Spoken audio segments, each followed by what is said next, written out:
And I actually think I want to take a little departure here and talk about, well, the name of this project, Temporary Worlds, very clearly drawn from Huizinga's theory. And if you've watched some of the other videos, you've probably gotten a sense that, and also I've just said it here too as well, I'm not like super huge into being very committed to the idea of the magic circle. So you might be wondering, okay, well, why is this project named Temporary Worlds? That sort of suggests a theoretical paradigm that thinks of play as this separate space.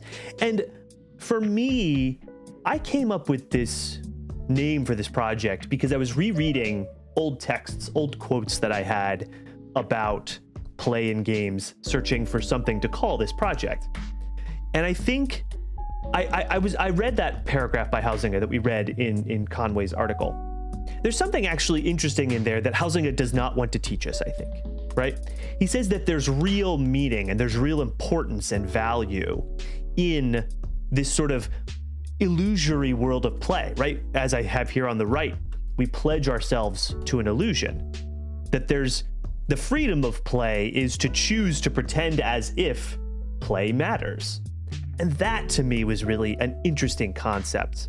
What really intrigues me about this concept of temporariness and meaning is perhaps the idea that both play worlds and the material world have a sort of temporariness to them. And that perhaps just because something is temporary does not mean that it is therefore unimportant, without value, or sort of a waste or lacking in meaning. And I think actually that's something that I actually really like from Huizinga's theory of play, is this idea that things come into being, play worlds and also other kinds of worlds that we live in, the material worlds, the historical worlds, the political worlds that we live in. They come into being and then they move on.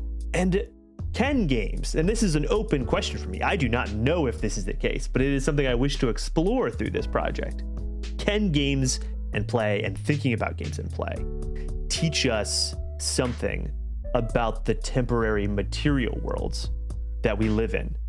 Can they help us see meaning and value in things that we know won't endure? And I think this is something that's on my mind. I imagine it's on many people's minds. We are in many crises, overlapping crises, many of which will culminate within our lifetimes in the next 20 to 40 years. And I don't want to go as far as saying that games can help us solve these problems. I am not in that camp, but they still might teach us about how to live with temporariness and how to draw meaning from temporariness in a way that I think might be really important and might be really timely and might be really valuable for people living right now, who not only play games, but also live in a world that feels somewhat temporary sometimes.